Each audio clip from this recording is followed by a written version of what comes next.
अस्सलाम वालेकुम my YouTube family, कैसे हैं आप सब। उम्मीद करती हूँ आप लोग सब खैरियत से होंगे और जहाँ भी रहें खुश रहें, आबाद रहें। दोस्तों, आज की मेरी वीडियो जो है कुकिंग और डेकोरेशन पे है। बहुत दिनों के बाद आप लोगों के साथ मैं कोई DIY शेयर करने लगी हूँ। तो दोस्तों, ये दो बहुत ही खूबसूरत सी प्लेट्स थी जो कि मेरी बहन ने मुझे दी थी। मेरे घर में हर बंदे को पता है कि कुछ भी टूट जाए तो हमने उसे साइमा को देना है, क्योंकि उसने उसका कुछ ना कुछ करना ही करना है। तो ये दो प्लेट्स उसने मुझे दी थी, तो मैंने सोचा कि मैं इसको ऐसा डेकोरेट करूं कि इसकी ये जो टूटी हुई जगह है ना, ये पता भी ना चले और ख़ूबसूरत भी लगे। तो इसके लिए दोस्तों जिस जिस चीज़ की ज़रूरत होगी वो मैंने आपको दिखा दिया है। और ये नेट का फैब्रिक था, सितारों वाला। तो इसकी तकरीबन मैंने ना 1 से 1.5 इंच की स्ट्रिप जो है वो कटिंग कर ली थी। और लंबाई आपकी मर्ज़ी है कि आप लोग जितना भी रखें। और इस स्ट्रिप की भी जो है ना प्लेट के हिसाब से ही मैंने चौड़ाई की कटिंग की है। तो इस तरह का दोस्तों कच्चे टांके की मदद से मैं इसका सिंपल सा फ्लावर तैयार कर लूँगी। शायद मैंने अपनी कई वीडियोज़ में आपको मुख्तलिफ़ कलर तरह से फ्लावर्स बनाना जो है वो बताए हैं, कुशन्स पे भी और आगे पीछे मुख्तलिफ DIYs करते हुए भी। तो ये भी बहुत सिंपल सा ही फ्लावर था दोस्तों। और ये जो नेट का फैब्रिक था ना, ये इस ग्लास के साथ बहुत ज़्यादा मैच हो रहा था। ट्रांसपेरेंट नेट था ये भी, तो मुझे इसका ये कलर अच्छा लगा और मैं कुछ डिसेंट सा भी डेकोरेट करना चाह रही थी। तो बीच में ना मैंने लेस से पर्ल्स के जो है वो 5 मोती निकाल लिए थे। यहाँ पे ना मैंने 5 मोती लगाए हैं। आपकी मर्ज़ी है कि आप 3 लगाओ या इससे ज़्यादा भी कर दो। बस एक आइडिया है दोस्तों कि अपनी टूटी हुई चीज़ों को जो है ना आप लोग फेंके नहीं और उसको जो है ना दोबारा से रिन्यू करके किसी भी यूज़ में आप लोग ला सकते हैं। इस तरह के मैंने तकरीबन 4 फ्लावर्स जो है वो तैयार कर लिए थे, एक ही साइज़ के। और इसके अलावा ये जो बंचेस हैं ना फ्लावर्स वाले, वाइट कलर में और लाइट ऑरेंज कलर में, ये भी मैं ले आई थी ग्लू गन की मदद से दोस्तों। अब जो जगह इसकी टूटी हुई थी ना, उसी जगह पे मैंने ज़रा सा ऊपर रख के इसको मैंने यहाँ पे लगा दिया है। और दूसरा जो फ्लावर है वो इस पहले वाले फ्लावर के ऊपर रख के मैं चिपकाऊंगी, अलग अलग से नहीं। बस वो इस तरीके से पड़े हुए इन पे लगे हुए अच्छे लग रहे थे, तो मैंने इसी तरीके से इनको चिपका दिया। और फ्लावर्स चिपकाने के बाद ना मैं इसके ऊपर ये जो बंचेस मैंने लिए थे वाइट कलर में, तो ये इनके जो है ना टहनियों को खोल के और साइडों पे जो है ना वैसे ही बस डेकोरेट कर दूंगी। डेकोरेशन जो है दोस्तों वो आप पे डिपेंड करती है कि आपने हैवी करनी है या लाइट करनी है। तो अपने प्लेट्स के, अपनी चीज़ के हिसाब से जो है आपने जो है वो डेकोरेशन करनी है। आइडिया देना जो है वो मेरा काम है, लेकिन उसको और अच्छे से ख़ूबसूरत करके डेकोरेट करना वो आपका काम है। तो मैं तो कुछ भी टूट जाए दोस्तों मेरे अपने घर में भी या अम्मी लोगों की तरफ या बहनों की तरफ, तो वो लोग जो है ना फेंकने से पहले मुझे लाजमी दिखाते हैं कि अगर आपको इसकी ज़रूरत हो तो ले लो। तो ये भी मेरी सिस्टर ने मुझे दिए थे प्लेट्स, तो इसको मैंने इस तरीके से डेकोरेट कर लिया। दोनों प्लेट्स को जो है ना वो मैंने तैयार कर लिया था दोस्तों। इसमें आप लोग जो है वो मुख्तलिफ़ चीज़ें जो है वो रख सकते हैं। सबसे पहले तो आप लोग इसको दस्तरखान पे ही अरेंज कर सकते हैं। इसमें आप लोग जो है ड्राई फ्रूट्स भी रख सकते हैं और इसमें गुड़, रेवड़ी वगैरह ऐसी खुश्क चीज़ें अच्छी लगेंगी रखे हुए। और ये दो और ढक्कन थे दोस्तों। ये वाले ढक्कन जो है वो फिर मेरी भाभी ने मुझे दिए। इनके नीचे के जो है वो पॉट्स टूट गए थे, लेकिन इनकी शेप और इनका साइज़ बहुत ही खूबसूरत था, तो मैं इसको भी डेकोरेट करना चाह रही थी। उन्होंने जब भेजे ना इसे तो मुझे ये बड़े अच्छे लगे और चमक रहे थे, इनका क्रिस्टल भी अच्छा था। तो फिर मैंने इसको सोचा कि मैं इसको डेकोरेट करूं और कहीं पे भी ये मेरे काम में आ जाएगा। तो इसके ऊपर दोस्तों मैं आर्टिफिशियल फ्लावर का यूज़ करूंगी, क्योंकि वो जो नेट का फैब्रिक था ना वो बस उतना ही पीस था जिससे वो 4 फ्लावर जो है वो तैयार हो गए थे। क्योंकि मैं स्पेशली इसके लिए ख़रीद के नहीं लेके आई थी। घर पे ही जो बची कुची चीज़ें होती है ना, उन्हीं से ही मैं ज़्यादातर डेकोरेशन करती हूँ। मेरी कोशिश ये होती है कि मैं ख़र्चा ना करूँ, घर पे ही पड़ी हुई चीज़ों से कुछ ना कुछ बना के आप लोगों को दिखाऊँ। तो दोस्तों यहाँ पे ना मैंने इन बंचेस को आपस में ना दोनों कलर्स को स्टिक कर लिया था। इनके ये तार जो होते हैं, इसी को भी मैंने एक दूसरे के ऊपर ऐसे लपेट लिया था और अब ग्लू गन की मदद से इनको मैं इस ढकने के जो ऊपर वाली जगह है ना, उसके ऐसे गोलाई में इसको मैं लगा दूंगी। और ये जो बंचेज़ हैं दोस्तों, ये भी कोई इतने महंगे नहीं थे, 70 रुपए का एक पीस था। तो इसमें से ये चारों चीज़ें डेकोरेट होके भी ये बच गए थे फिर। और पतला वाइट कलर का रिबन लेके उसको मैं कुछ इस तरह की शेप दे के और नीचे से कटिंग करके इसको भी मैं उस बंच के ऊपर लगा दूंगी। जितनी भी चीज़ें दोस्तों आपकी मर्ज़ी है कि आप लोग यहाँ पे इसमें ऐड कर सकते हैं। वो पर्ल्स वाले मोती भी यहाँ पे इसमें ऐड कर सकते हैं, लेकिन मैंने जो है ना, क्योंकि ये छोटे से क्यूट से ढक्कन थे तो मैं कुछ बहुत ज़्यादा इस पे करना नहीं चाह रही थी। ये रिबन जो है वो स्टिक करके इसी रिबन के ऊपर फिर मैं इस फ्लावर को लगाऊंगी। फ्लावर के पीछे की डंडी को मैंने कट कर दिया था और ये फ्लावर्स जो हैं आर्टिफिशियल जो हम लोग ख़रीदते हैं ना, तो उसी में से ही मैं कलर को चूज़ करके, मेरे पास इसकी फ़्लावर्स की बहुत ज़्यादा कलेक्शन है। इंशाल्लाह मैं अपनी किसी वीडियो में आपको अपनी सारी कलेक्शन दिखाऊंगी। मुख्तलिफ़ थीम्स और मुख्तलिफ़ जो मैं मेकओवर्स करती हूँ ना, तो अक्सर मैं पहले भी मेरे पास थे और फिर उनसे मैचिंग भी मैं ख़रीद लेती हूँ। तो इसकी पूरी कलेक्शन मेरे पास मौजूद होती है। तो जब डेकोरेशन करनी होती है तो उस तरह का फ्लावर्स जो है वो निकल ही आते हैं। और ये क्यूट से ढक्कन जो है वो डेकोरेट हो चुके थे दोस्तों, और आप देख सकते हैं कि इनका कलर कॉम्बिनेशन कितना अच्छा लग रहा है। ये ऐसे भी दस्तरखान पे रखे हुए बीच में अच्छे लगेंगे।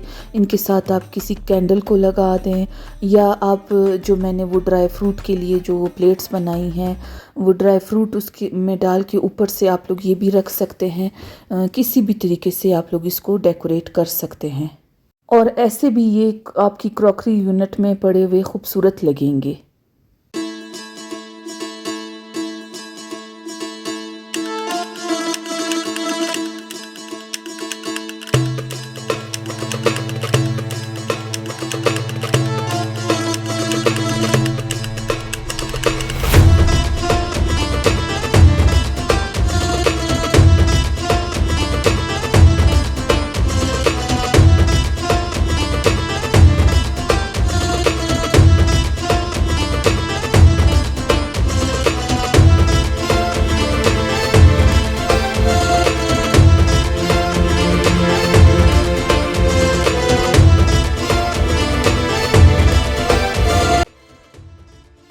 तो दोस्तों कैसा लगा आप लोगों को ये आइडिया, कमेंट्स करके मुझे लाजमी बताइएगा। और अब बढ़ते हैं मेरी रेसिपी की तरफ।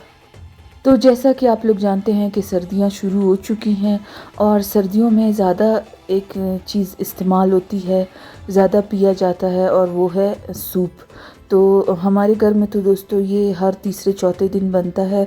मुझे पर्सनली ख़ुद इतना पसंद नहीं है, साकिब और अम्मी के लिए जो है वो मैं इसे बनाती हूँ। तो मेरे सूप बनाने का तरीका कुछ यूँ है, मैंने सोचा मैं आप लोगों के साथ शेयर करूँ। इससे पहले भी मैंने एक वीडियो शेयर की थी पिछली सर्दियों में, तो उसका तरीका कुछ चेंज था। यहाँ पे मैं आप लोगों को कुछ अलग सा बताना चाह रही हूँ। तो दोस्तों थोड़ा सा ऑयल लेके उसमें अदरक और चिकन डाल के मैंने थोड़ा सा सौते कर लिया, और उसके बाद उसमें मैंने ना पानी और नमक डाल के यखनी चढ़ा दी। ज़्यादा सारा पानी इसमें डाल के मैंने पकने के लिए रख दिया था, और आप लोग देख सकते हैं कि चिकन जो है वो उबल रहा है, अच्छे से इसकी यखनी तैयार हो जाएगी। दूसरी तरफ मैंने सारी सब्जियों की कटिंग कर दी थी, जिसमें शिमला मिर्च, बंद गोभी, गाजर और सब्ज़ प्याज भी शामिल थे। और ये जो दूसरी तरफ आपको चिकन नज़र आ रही थी ना दोस्तों, ये मैं इसके साथ मैक्रोनीज़ भी बना रही थी। तो पानी को मैंने बॉईल करने के लिए रखा, और उसके अंदर मैंने तकरीबन 1 से 1.5 चम्मच ऑयल का डाला और नमक डाल के हस्बे ज़ायका, और ये स्पैगेटी मैं इसमें बॉईल कर दूंगी। हमारे घर जिस दिन सूप बने ना तो सब्ज़ियाँ तो आती ही हैं, मैं फिर साथ में मैक्रोनीज़ लाज़मी बनाती हूँ क्योंकि जो है वो एक तीर से जो है ना वो दो शिकार हो जाते हैं। सूप पीने के बाद फिर खाना नहीं खाना पड़ता, तो मैक्रोनीज़ जो है वो ले लेते हैं हम लोग इसके साथ। तो यखनी जो है वो तैयार हो चुकी थी दोस्तों, और यहाँ पे ना मैं इससे चिकन को अलग कर दूँगी।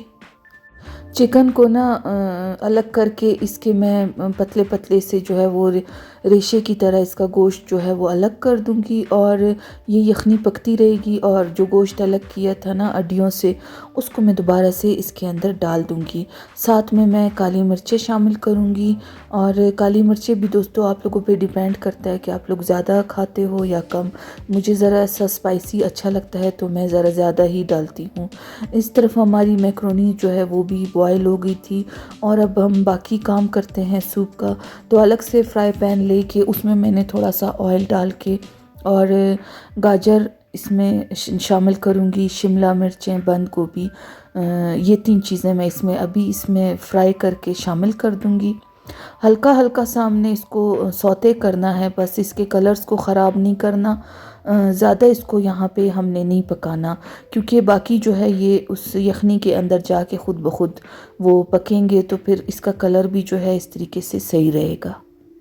और दोस्तों इन सब्ज़ियों को ना फ्राई करते हुए मैं इसमें रेड चिली सॉस और सोया सॉस शामिल करूँगी। यहाँ पे ना मैं सिरका इसमें शामिल नहीं करूँगी क्योंकि मेरी मदर इन लॉ के लिए जो है वो सिरका सही नहीं रहता। हम लोग बाद में फिर इसमें जो है ना शामिल कर लेते हैं। तो मैं सिर्फ यही 2 चीज़ें जो है वो इसमें शामिल करूँगी, और इसको हल्का सा फ्राई करने के बाद ये फ्राई की हुई वेजिटेबल्स जो हैं मैं उस तरफ यखनी में इसको शामिल कर दूँगी। हर किसी का ना अपना तरीका होता है सूप बनाने का, तो मैं वैसे तो दूसरे तरीके से बनाती हूँ। ये मुझे इस दफ़ा कुछ चेंज सा लगा, तो मैंने सोचा कि मैं इसकी रेसिपी आप लोगों के साथ भी शेयर करूं। और अब ये जो सब्ज़ियां हमने इस यखनी में शामिल की थी तो ये अपनी जगह पे पक रही हैं। थोड़ा सा मैं इसको एक 5-10 मिनट के लिए पकाऊंगी, और इस तरफ जो है वो मैं मैक्रोनीज़ की तैयारी करूंगी।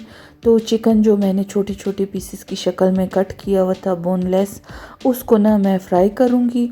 और सूप में शामिल करने के लिए दोस्तों मैं 3 अंडों को जर्दियों समेत फेंट लूँगी। और अक्सर जो है वो लोग इसमें से जर्दियाँ अलग कर लेते हैं, लेकिन मैं इसमें शामिल करके ही सूप में इन अंडों को शामिल करती हूँ। तो इस तरफ चिकन में दोस्तों मैंने नमक शामिल किया, और अब टमाटरों का पेस्ट जो कि मैंने फ्रीज़ किया होता है हमेशा, वो इसमें शामिल करूँगी थोड़ा सा इसको स्पाइसी टेस्ट देने के लिए। और जब ये अच्छे से जो है चिकन भी नरम हो जाएगी और टमाटर भी भुन जाएंगे ना, तो फिर मैं इसमें कुटी हुई लाल मिर्च और काली मिर्च शामिल करूँगी और इसको अच्छा सा फ्राई करूँगी। तो इस फ्राई करने के दौरान मैं इसमें सोया सॉस और रेड चिली सॉस, और यहाँ पे मैं इसमें जो है ना वो विनेगर भी शामिल करूँगी। और हस्बे ज़ायक़ा आप लोग अपने हिसाब से सारे चीज़ें जो है वो ऐड कर सकते हैं। तो सबसे पहले मैं इसमें ना सब्ज़ियों में गाजर शामिल करूँगी, क्योंकि आप लोग जानते हैं दोस्तों कि गाजर जो है वो ज़रा सी सख्त होती है। तो मैं जब भी ऐसा कुछ बनाऊँ पहले मैं उसमें गाजरों को फ्राई करती हूँ ताकि वो अच्छे से नरम हो जाए। और दूसरी तरफ हमारा सूप जो था वो पक रहा था, तो उसमें मैंने जो है वो ये 3 अंडे फेंट के डाल दिए थे, और कॉर्नफ्लोर जो है वो पानी में मिला के उसका पेस्ट बना के, और अब चम्मच हिलाते हुए मैं इसमें जो है ना ये कॉर्नफ्लोर शामिल करूँगी। और इसकी थिकनेस आपने दोस्तों अपने हिसाब से रखनी है, जितना गाढ़ा आपको पसंद है। तो मुझे थोड़ा सा गाढ़ा ही अच्छा लगता है, पतला सूप मुझे इतना ज़्यादा कोई अच्छा नहीं लगता। थोड़ा सा मैंने लेना होता है तो मैं फिर अपने हिसाब से इसको ज़रा सा थिक ही रखती हूँ। और मैक्रोनीज़ जो है दोस्तों उसकी मैं बाकी सब्ज़ियाँ इसमें ऐड करूँगी, बंद गोभी और शिमला मिर्च और सब्ज़ प्याज, ये सारा कुछ जो है वो मैं इसमें शामिल करके हल्का सा इसको फ्राई करूँगी। और दूसरी तरफ हमारा सूप जो है वो तकरीबन तैयार हो चुका था। सब्ज़ प्याज मैं सबसे आखिर में इसमें शामिल करूँगी, क्योंकि दोस्तों उसका ये ग्रीन ग्रीन सा कलर इस सूप में अच्छा लगेगा, कलर उसका ज़्यादा पक के ख़राब नहीं होगा। तो ये तकरीबन हमारा सूप अब तैयार हो चुका था।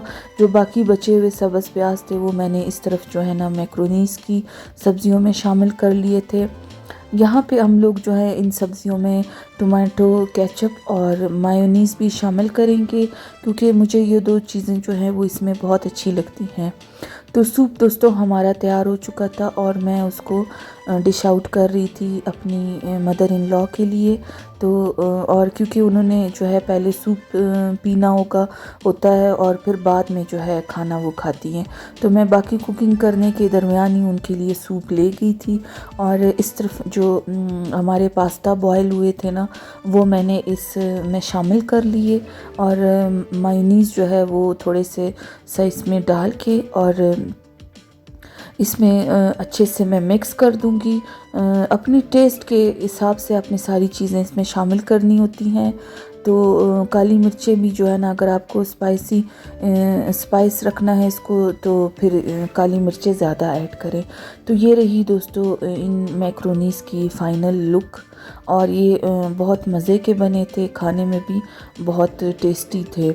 और यहाँ पे जो है वो सूप मैंने जिन जिन को बेचना था उनके लिए भी बेच चुकी थी। और आप लोग देख सकते हैं कि सूप की ये फ़ाइनल लुक है।